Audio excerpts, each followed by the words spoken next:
Sabemos que es una semana con el tiempo muy escaso. Estuvo en Washington esta semana con el secretario. ¿Qué nos puede comentar de los avances de las conversaciones con el gobierno de Estados Unidos? Pues mira, el día de ayer regresamos de Washington después de estar en las últimas 6 semanas, de estar yendo semanalmente a los Estados Unidos. Lo que te quiero comentar es que en contraste con otras experiencias de otros países, la experiencia de México ha sido muy productiva, muy positiva y muy constructiva con ellos. La verdad es que tanto el ministro Lutnick, que es el secretario de Comercio de los Estados Unidos, como el embajador Jameson Greer, que está en el USTR, que como ustedes saben es la agencia que ve todos los tratados internacionales de los Estados Unidos, porque allá se dividen el trabajo en 2 especies de secretarías de economía, una que ve todos los temas de industria y la otra que es el USTR, que ve todos los temas de tratados internacionales. Entonces vimos al embajador Greer y hemos venido trabajando las últimas 6 semanas en revisar los temas que más nos preocupan en la relación comercial con los Estados Unidos y con Canadá, particularmente, por supuesto, la parte de sectores estratégicos como es la industria automotriz, la industria de autopartes y la industria de acero y aluminio. Nada más esos 3 sectores estratégicos, estamos hablando de prácticamente el 40% de las exportaciones de nuestro país. Entonces, por eso estamos tan concentrados en estos 3 sectores. Eso no quiere decir que descuidemos el resto de los sectores económicos, pero la verdad es que la mayoría de los sectores económicos de nuestro país, en contraste con lo que está pasando en otros países del mundo, pues tienen arancel cero. Por ejemplo, los agropecuarios tienen arancel cero, los electrónicos tienen arancel cero, los eléctricos, todos aquellos productos mexicanos o exportaciones que cumplen con las reglas de origen estipuladas en el Tratado de Libre Comercio, pues pasan con arancel cero. Entonces, la verdad es que lo que está pasando ahorita, y hay que decirlo y aprovecho para comentarlo, es que México tiene un trato pues muy preferencial en lo que ha sido el establecimiento de los nuevos aranceles recíprocos y no recíprocos como son los de los sectores estratégicos. Déjenme detenerme para platicarles específicamente de esto. Tenemos 2 tipos o 3 tipos de aranceles ahorita. Los primeros son los recíprocos, en donde a Canadá y a México no nos metieron. Pues ahí no jugamos, pero le dijeron al mundo que iban a tener diferentes aranceles. Hasta hace algunos días había países como Japón, que tenía un arancel del 25%, por ejemplo, Corea del Sur, que tenía aranceles, si no mal recuerdo, arriba del 20%, Taiwán, que tenía otro 25-30%. Entonces ustedes pueden ver que pues México ahí no jugaba con este tipo de aranceles que le llaman recíprocos y que más bien teníamos cero en el 85% de nuestras exportaciones. Pero bueno, no jugamos con los recíprocos, pero sí jugamos con unos aranceles que nos impusieron en la relación de fentanilo, recordarán, y de migración, donde el gobierno mexicano en las últimas semanas ha avanzado de manera considerable, y no lo digo yo y no lo dice el gobierno mexicano, sino que lo dice el gobierno de los Estados Unidos. Hoy el paso de migrantes a los Estados Unidos pues está en niveles mínimos históricos, así están las estadísticas, y hoy ya no se habla del problema de migración en el gobierno de Estados Unidos y particularmente en Washington. Se habla todavía del tema del fentanilo, pero también se habla de que hay un profundo reconocimiento. Entonces, ahí como quedamos es que el 85% más o menos de nuestras exportaciones que cumplen con las reglas de origen del tratado entran con 0% de arancel, y hay un 15% que no cumple con las reglas del Tratado de Libre Comercio y que tiene que pagar este 25%, ¿no? Pero son las menos, digamos, de las exportaciones.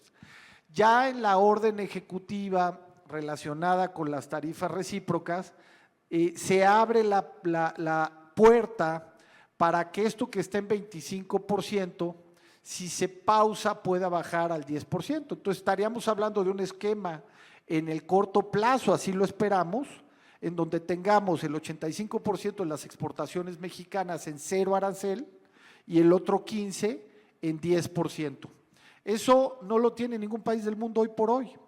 Los que mejor están, y después de la pausa que anunció ayer el presidente Trump, pues lo mínimo que tienen de arancel es el 10%, pero el 10% a todos sus productos. Nosotros tenemos cero arancel al 85% de nuestros productos. Bueno, entonces eso tiene que ver con una bolsa, digamos, de aranceles entre recíprocos y generales relacionados con migración y fentanilo. Y luego los Estados Unidos están trabajando en otro tipo de impuestos más relacionados, de aranceles más relacionados con sectores estratégicos.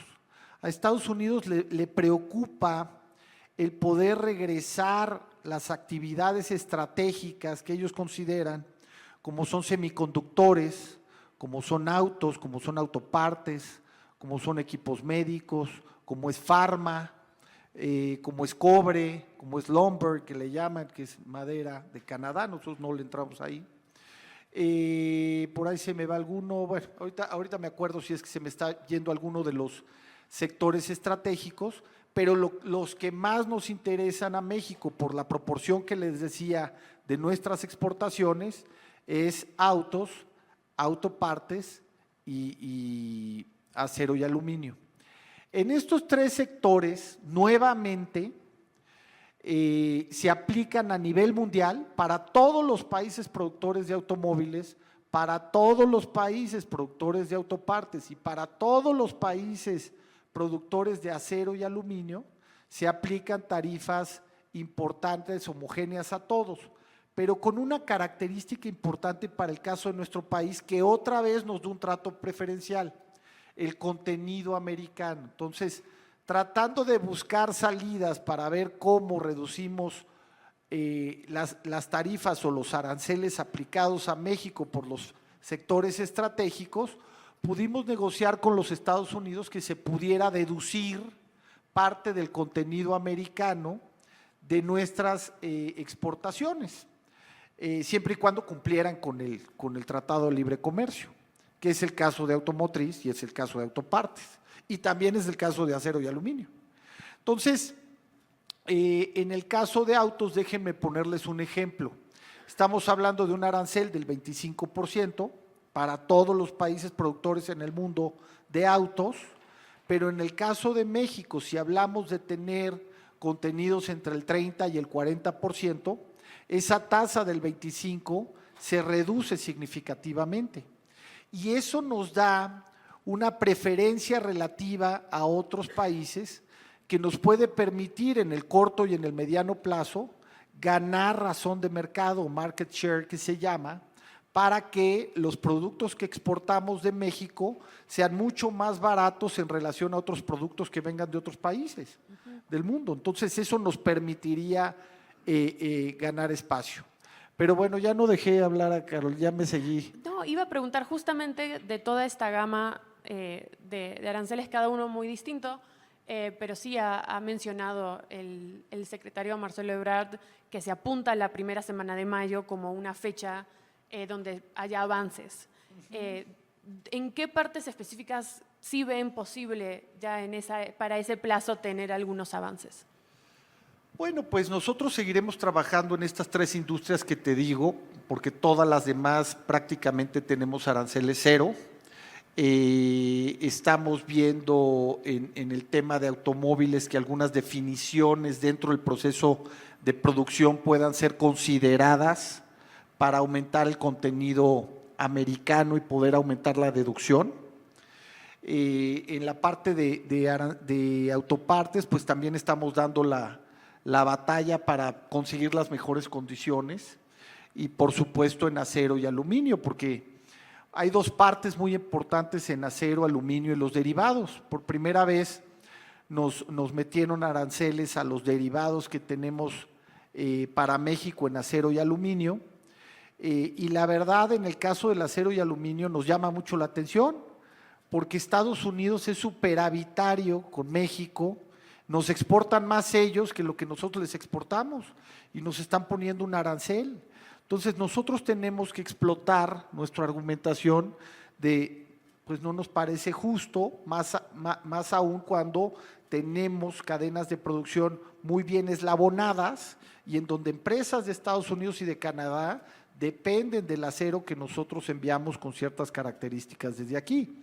Y también hay que decir que en el caso del acero y aluminio, y ahorita lo platicamos, no necesariamente está en la lógica de es que se está metiendo mucho acero que venga de Vietnam o de China. La verdad es que los componentes de China y de Vietnam pues son muy menores a nuestras exportaciones, inclusive pudiéramos decir que vienen significativamente más acero y aluminio de otros países, inclusive como Canadá, ¿no?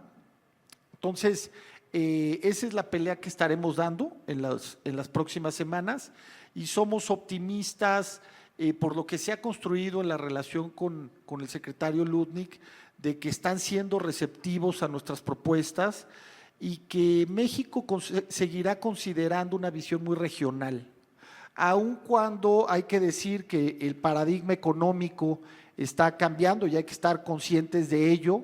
Las tarifas a lo mejor no llegaron para quedarse en los márgenes que anunció Trump hace algunos días, pero lo que es un hecho es que vamos a seguir viviendo con aranceles en los siguientes años y tendremos que acostumbrarnos a un nuevo modelo en donde lo importante no será tener arancel cero, sino tener el arancel más bajo del mercado o de los países.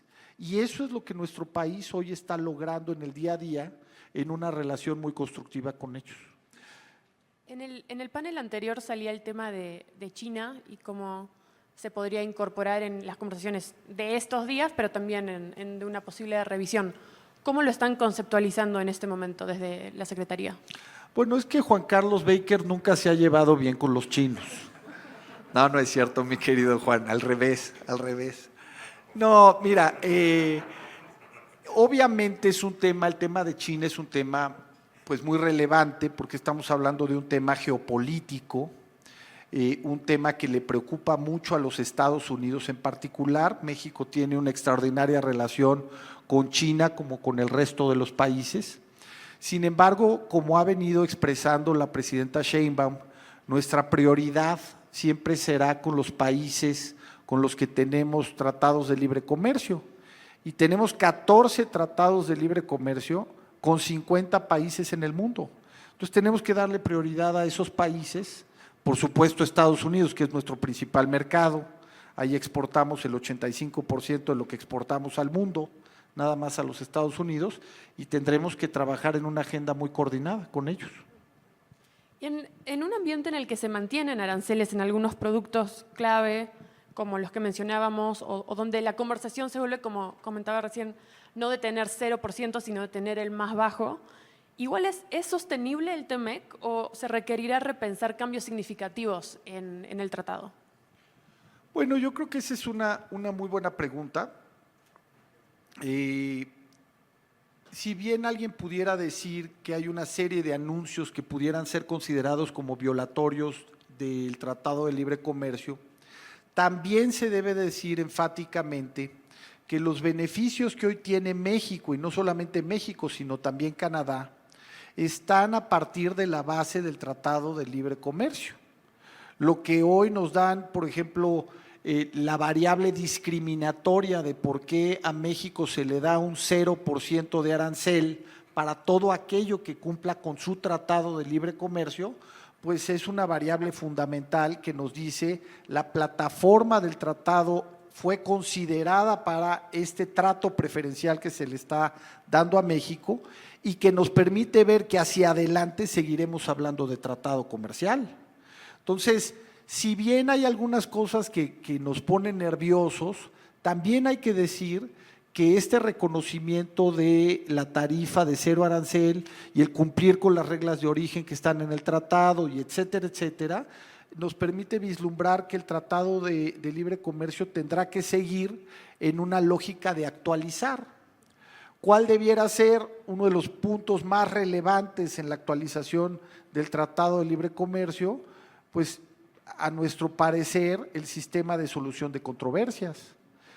Más allá de negociar el tema de ciertos sectores económicos importantes de nuestros países, nos parece que es fundamental tener con claridad una institución o la construcción de reglas escritas y no escritas para la solución de controversias de manera efectiva, porque si no, pues ¿cómo le vamos a hacer? ¿No? Si nos vamos a un panel, lo ganamos y esto no tiene consecuencias, pues de nada sirve entonces el sistema de solución de controversias, ¿no? Entonces yo creo que en ese sentido los Estados Unidos están muy receptivos a ello, nosotros traemos propuestas también en ese sentido y creo que tenemos todo para en el futuro cercano salir con un buen tratado de libre comercio ya fortalecido. Le quisiera hacer dos muy breves antes de cerrar, para no extendernos demasiado. Platicábamos en el panel anterior, con todo lo que está sucediendo, hay muchas preguntas sobre cómo sigue el nearshoring. Si el nearshoring está muerto o se está reconfigurando. ¿Cómo lo ven ustedes desde la Secretaría de Economía? Pues con esta explicación que dábamos de la diferencia de aranceles que va a haber con diferentes países del mundo, y si nos quedamos con que ya no le mueven a nadie, ya no sabemos qué va a pasar con esto que dijo ayer el presidente Trump, pero vamos a suponer que nos quedáramos con el 10% para todos los países del mundo y nos quedáramos con lo que tenemos hoy de sectores estratégicos, pues podemos decir que México va a tener una preferencia relativa muy importante. Si consideramos que parte de los efectos del nearshoring, además de generarse por la diferencia en costos de transacción, la cercanía en distancia con los Estados Unidos, el mayor mercado del mundo, la infraestructura, el factor labor o el factor trabajo, que es competitivo en nuestro país, y también consideramos el arancel, que es la diferencia entre el arancel cero que tenemos por tener el Tratado de Libre Comercio y que teníamos en los últimos años, y la comparación que teníamos con este arancel que pagaban otras naciones bajo el concepto de nación más favorecida, que era de 2.5 en una buena parte de los productos, pues si 2.5 definían o apoyaban mucho la lógica del nearshoring, ahora que vamos a tener diferenciales mayores a ese 2.5 que podrán extenderse en el caso de vehículos, como ahorita decíamos, hasta en 10 puntos o en 5 o en 7, pues creemos nosotros con optimismo que puede venir una siguiente ola de nearshoring. Sin embargo, nosotros tenemos que cuidar mucho que estas olas se den en una lógica mucho más regional que nacional. Nos interesa ir mucho de la mano con los Estados Unidos y con Canadá, porque si nosotros no vamos de la mano con nuestros principales aliados comerciales, lo que va a suceder es que vamos a hacer un segundo China en el corto plazo o en el mediano plazo. Y si eso pasa, pues ya sabemos qué va a pasar allá enfrente. Ahora las grandes tarifas o las grandes aranceles nos los van a poner a nosotros. Entonces queremos tener un trabajo coordinado con los Estados Unidos y con Canadá para que tengamos equilibrios regionales y que podamos trabajar juntos para, en un método eficiente, producir en México lo que nos den la mayor eficiencia y producir en los Estados Unidos y Canadá lo que sea más eficiente producir ahí, como se ha venido dando automáticamente e independientemente por el mismo mercado, ¿no? Nada más no queremos que se nos cargue de este lado ni que tampoco se cargue del otro lado. Y ya como pregunta final, algo muy notable de esta semana ha sido los cambios en la política comercial varias veces en una misma semana, a veces incluso por publicaciones en redes sociales. ¿Cómo afectan estos vaivenes a cómo abordan desde el gobierno las negociaciones? Pues la verdad es una buena pregunta. Lo primero que nos afecta es que trabajamos sábados y domingos también, porque el presidente Trump le gusta mucho hacer comentarios los viernes y los sábados, y eso es muy generoso de su parte. Entonces, sí tenemos un elevado nivel de incertidumbre a veces. Me parece que coincidiremos todos los que hemos aquí estudiado algunos cursos de economía básica, que si no tenemos certeza, pues todo eso cuesta en materia de inversión. El mundo está parado hoy diciendo, pues vamos a esperarnos 2 o 3 o 6 meses a ver qué pasa con las decisiones del presidente Trump, y eso va a tener pues necesariamente consecuencias en todo el mundo en materia de crecimiento económico y de inversión. El motor del crecimiento económico es la inversión, y si no hay inversión, pues el proceso de crecimiento económico se alenta. Por eso hay que ver con buenos ojos que, anticipándose a ese tipo de desaceleración económica que pudiera venir del exterior, la presidenta Sheinbaum está trabajando en un Plan México. Un Plan México que tiene varias facetas. Una de ellas es agilizar toda la inversión en infraestructura, promocionar mucho la inversión privada, pero también la inversión pública, tratar de fortalecer la economía doméstica, y en ese sentido todo este programa de sustitución de importaciones que se ha venido anunciando para traer de otros países lo que hoy estamos importando, pues también nos fortalece en la parte de economía interna, ¿no? Entonces todo eso pretende ser un amortiguador a la posible desaceleración que viene de fuera, pues poder nosotros generar crecimiento económico desde adentro.